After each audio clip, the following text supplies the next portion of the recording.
Hi, Stephen Rosie, PGA Professional Glenbervie Golf Club here, and welcome to the Return of the Lockdown Diaries, Vol.3. In today's edition, I'm going to help you to improve your ball striking and the direction the ball goes by helping you understand how and when to move your weight more effectively in your golf swing. Stay tuned, and remember, if you like what you see, remember to like and subscribe down below for more content. Stay tuned and we'll show you how. So here we go, let's go and find today's household object. I wonder if you can guess what it can be, what could possibly help us with these elements of our golf swing. Delve into the cleaning cupboard here, and what I'm going to use today is a simple sponge. So one of the biggest faults I see in amateur golfers during the coaching sessions is that they have a tendency to get their weight too far behind the ball at impact.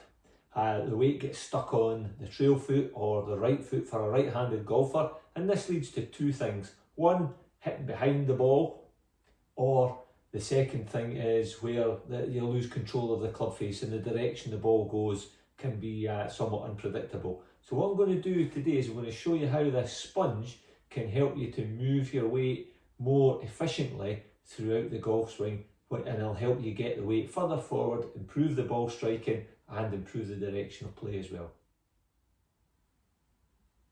As I mentioned there, one of the biggest power leaks we see is weight too far behind the ball, when the body's too far behind, the centre of mass is too far behind the ball, leading to, as I said there, either catching behind the ball or the club face flipping over excessively and we lose control of the direction the ball goes. And I think one of the primary causes of that is in a backswing.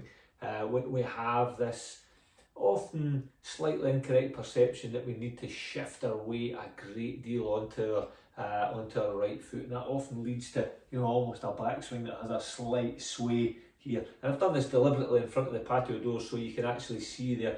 There's a move into a backswing here where we've taken our weight almost entirely over my right foot. I've come right across, my chest is over my right leg. But the problem with that now is I've moved so far it becomes really difficult for me to get going towards the target to move that way. I'm really stuck down this side. If you watch really effective golfers, what tends to happen is they'll move a little to the right, and then as they go back they'll almost re-centre a little bit, which makes it really easy as they shift and change direction. In the patio doors there, I've moved back into the middle there, and then getting near impact they may back up and come back very slightly. But you can see the difference between that and a position that has me back in here. So I'm going to show you how the simple sponge can help us to create that situation. So what I'd like to do is take your sponge, just pop it under your front foot, left foot for right-handed golfer, and then go into your dress position. You can have a little wiggle back and forward, and what this will do is a little wiggle as you'll feel the sponge. You compress it, lift it off a little bit, compress it, lift it off a little bit. Just gives you a little bit more of an awareness of where your weight is, where your pressure is you're putting into the ground there. Now, the crucial bit of this drill is as you move the club away, I'd like you to feel that you lift the pressure off. The sponge just gets, you're not squashing the sponge, you're letting a little bit of air into the sponge here, and that would go until the hands perhaps pass your right leg. So what we're doing there is we're introducing a very small shift here.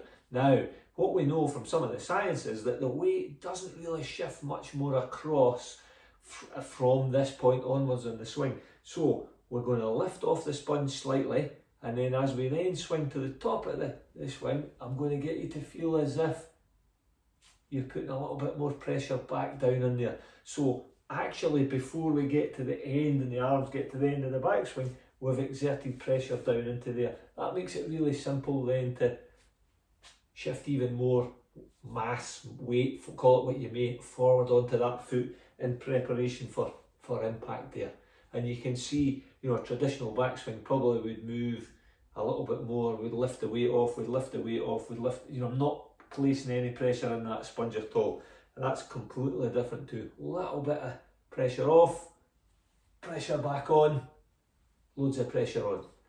And that drill you can actually hit some balls with it as well. Great for sequencing, great for understanding where the weight should move, how much it should move, but also the sequence it happens. It's probably starting to shift onto your front foot before your arms have got near the end of the backswing.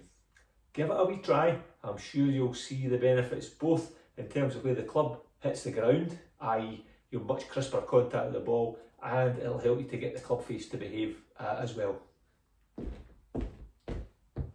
So here's some of the logic in this here. If I move my weight so far onto my trail foot, what tends to happen is the force we put into the ground acts down vertically, and I can demonstrate this quite simply by, if I was going to hop straight up and down, my knee bends, I put pressure down, I can hop up. If I want to hop this way though, watch what happens. First, I would go down, but I have to almost lean slightly and move the mass in that direction, so that what I'm doing is I'm applying a force into the ground that way that allows me to move forward there. So hopefully that little bit just clarifies and gives you a little bit of the logic behind this.